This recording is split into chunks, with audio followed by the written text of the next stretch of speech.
Welcome back everybody. This week it is all about technique. We're going to be talking and exercising sauce making. Just keeping to the basic, we're going to be talking of course about the classic tomato sauce, but this is not what we're going to concentrate on. What we're going to be talking about is the daughter sauce, and what on earth is this? Of course, it's going to be a demonstration, and we're going to see how we can transform a mother sauce into a daughter sauce. It must be clear as mud right now, but don't worry, we're going to clarify everything. Let's go.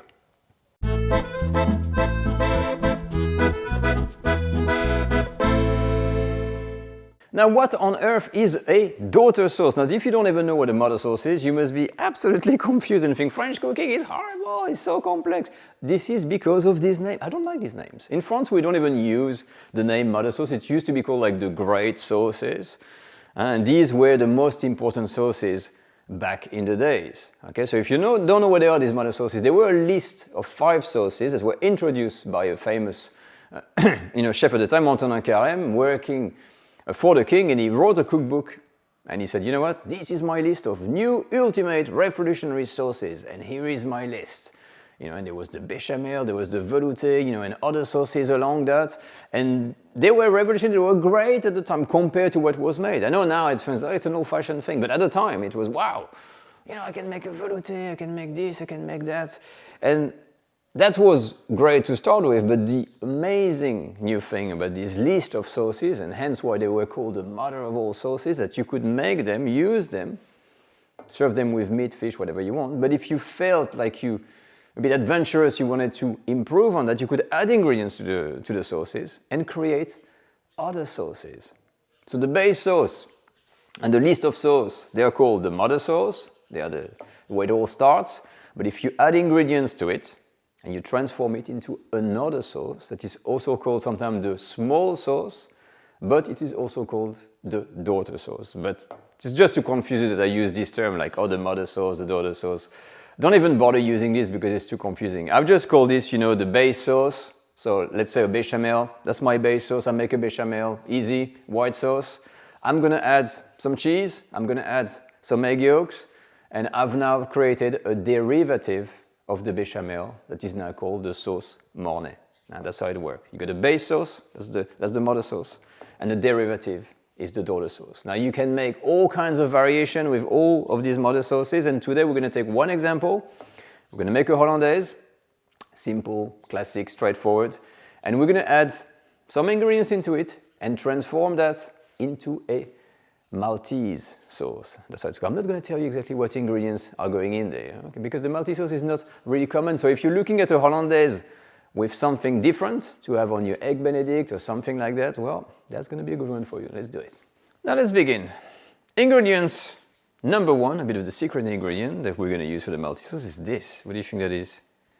An orange, right? But look at this little color. It's actually a blood orange. Yes?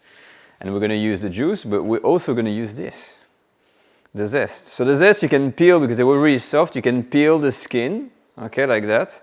And you're going to use a sharp knife and you're going to make the julienne. So the julienne, what is the julienne cut? Is this very, very thin stripe. So as much as you can, you're going to go with your knife, and you always try to make the smallest of cuts. And your knife has to be really, really sharp when you do this. And you make the best to have really this kind of thin threads, okay? So we're going to have maybe 1 or 2 tablespoons maximum of these. Next, once we've got the zest that's cut into a julienne, we're going to blanch them. So I'm going to count a good 3 to 4 minutes in there to remove, of course, the bitterness. And we have to do this twice. Now, while the zest are blanching, you may wonder what on earth is the difference between the normal orange and the blood orange. Well, let's discover that together. We're going to chop it open and look inside. And this is usually what you see. You see? This is not too red, but usually you've got these blood-like kind of features, and it's very tasty, it's very sweet.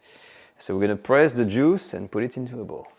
Now when you press the juice for a sauce, something like this, you don't want the pépins, the little stones if there's any, and you don't want the pulp. All what we're after is the juice. And so I'm using a fine mesh sieve, and I'm just going to work through these and take the juice out. I'm done, this is the result, and perhaps now you understand why is it called a blood orange. Look at this. It looks like a little kind of a blood, but it's a very beautiful type of orange juice. But we're going to have to reduce it to concentrate the flavor a little bit because this is of course a bit watery. I'm going to use the exact same pan, still on the heat there. And I'm going to reduce this just by half to a semi-syrupy consistency. So we're going to concentrate on the sugars. We're going to remove some of the water and thicken that sauce a little bit. Oh, that juice. My reduction is done. It's reduced easily by half. I'm now going to pour this over my orange zest. Now this is something I always like to do. You can keep things separate, but I'm going to put a little bit of concentrated juice through a sieve into my zest on here. I'm going to mix it a little bit. Okay. So you see that little, it's almost like a syrup that you're getting. So what we want some color and we want some flavor. And it is always a good idea when you're making a derivative, always start with the second element that you have and then make the base sauce, okay, which is what we're going to do now. Let's make the Hollandaise. And now the Hollandaise. Now many people fear to make a Hollandaise sauce and think they can't make it. But the reason you're not succeeding at making a Hollandaise most of the time is because of temperature control. There's simply one thing to remember when you make a Hollandaise, and when you mix everything in your double boiler, the temperature should never exceed 60 degrees Celsius, okay? So if you stay at a kind of a 50-55 temperature, you always be fine. So use a food thermometer. This is your biggest help. Check the temperature when you make your mixture to see what temperature. The clarified butter that we're going to be using here, which is just melted butter, and we're separating the milk solid and the milk fat. So what sits at the top is the milk fat. This is what we're going to use, okay? That also needs to be at around 40 degrees Celsius. The trick is not to use something that is too cold, nor something that is boiling hot, okay? Because this is also going to be a point of failure. As long as you keep these two temperatures right, honestly speaking, making a Hollandaise is a breeze. So let me show you. Let's go. Hollandaise sauce, makeshift double boiler. I like to take a small pan and a large bowl so that the heat resides on a smaller surface. Okay, if you have a small bowl that goes inside your pan, you're going to have the heat going everywhere and that can coagulate the eggs. So always favor large bowl, small pan. The water, barely on a simmer. It's way enough. Remember, 60 degrees Celsius is nothing. And the rest is easy. Look, the mix of water and vinegar, I'm going to put that on here because you need a little bit of liquid. And with that, we've got our eggs, the egg yolks. And all what we're going to be doing here, that's actually a lot of liquid that I've put on here, it's maybe too much. But we're going to keep on whisking that mixture and heating up until it foams, you know, doubles in volume and becomes a little bit thick. And this is called the sabayon. That can take a few minutes depending on how much liquid you start with. But if you want to be safe, like I've done, use enough liquid and keep on whisking. And you'll see, you'll be fine. It's been 3 minutes, 17 seconds with lots of liquid. You see this side, it starts to coagulate already. That is a sign this is ready. You see that mixture, how thick it is? That is your sabayon. That is pretty much done, okay? So I'm going to turn the heat off and take this off the heat. So here we are, off the heat. Do you see how thick that is, the sabayon? You see the streaks? And from here, that's it. I'm going to start to take my clarified butter and like a mayonnaise, 1 or 2 tablespoons at a time, I'm going to incorporate. And you don't want to saturate your sauce. A little bit, like this. More clarified butter, and you go. Make sure your butter is not too hot, like I said, because it's going to destroy everything. Okay, and when you combine, it is vital to wait like a mayonnaise for the whole thing to really, get thick again. And we keep on going. So do you see how thick that can become, the Hollandaise, with plenty of butter? So what I'm going to do here, I'm going to start to add the other elements, so the lemon juice. And that is greatly, very quickly, going to render the texture of your Hollandaise much more liquid. This is where you have to be very careful. You may think, oh, it's super thick, I can add some of the stuff. Yeah, be careful. You see, a squeeze of lemon That's all that's needed. And we're going to add a bit of salt. Oh, this is finished. Let me take another one. Okay, hint of salt in there. And mix well.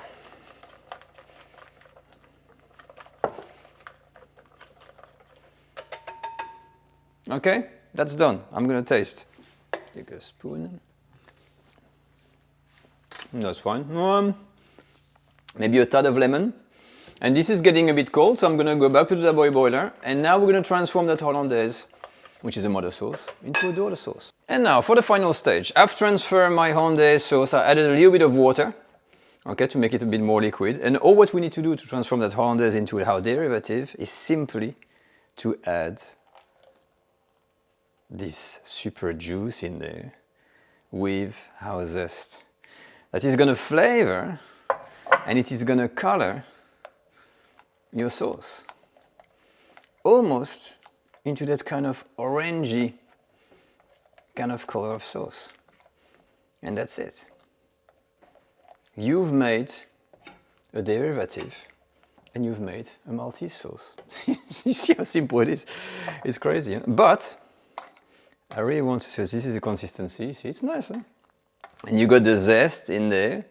And you know, this is different than the classic. I think I'm going to add some little pimientos, but let me try that for a minute. Mmm. Mmm. Wow. Wait, let me rinse my spoon. I like it. It's tangy, but you got, yeah, it's not overpowering like the orange, like really, it's got the acidity, but ooh, it's got character. Ooh, I like it, very good. But that's it, let me put it in another dish so we can have a look at it and wrap up the video. Okay, now I've got this mini pan here. I'm just gonna pour that in just to show you, but hey, I really like that sauce. Am I really becoming addicted to that sauce straight away? It is. We'll have a look at it. Let me pour it first. Okay, so here we are. So I've put the a little spoon because I wanted to show you. So look, the consistency of the sauce, but look at that color. But look at this. What amazed me the most is these. The little zest of blood orange, and these are the blood orange there. And that fun color. I mean, orange is so much better than yellow. But when you try it, I want to try actually one of the spaghetti there with a little zest. You know what? This is a revelation. Such a simple addition, and what on earth a change that is. I mean, it's not at all like a Hollandaise. I mean, it's got taste, it's got, you know, real tangy flavor. It's a little bit acidic, but it's very, very fruity in the same time, but not fruity like overly sugary. It's really that weird balance. You bite on the zest, it's totally edible. And it all goes together, the fat of the butter with that tanginess balance out to perfection. Wow. Now, if you have an egg benedict or something like that, you need to try that sauce. It is the bomb. And that's it, we are done. So we've made a mother sauce, we've transformed it into a daughter sauce or a derivative, and we've made here the sauce Maltese, aka the Maltese sauce. Now, I have to say that there are times like this that I'm really blown away by the result, and it's great to be part of that French cooking journey because this mixture of the blood orange with the Hollandaise, it's been a revelation. Now, if you have a cafe or restaurant, I would strongly advise you put this on your breakfast menu ASAP because it is absolutely gorgeous. Goes well, it's got really something. Try it out, tell me what you think in the comment. But that's it for the video.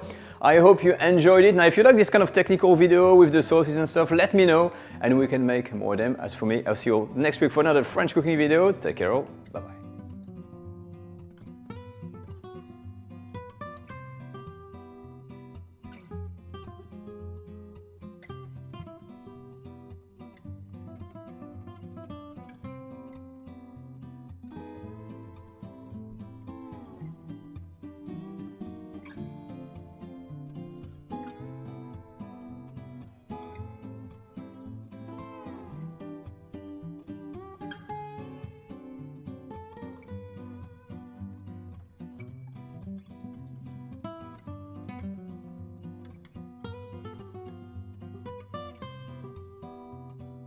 much.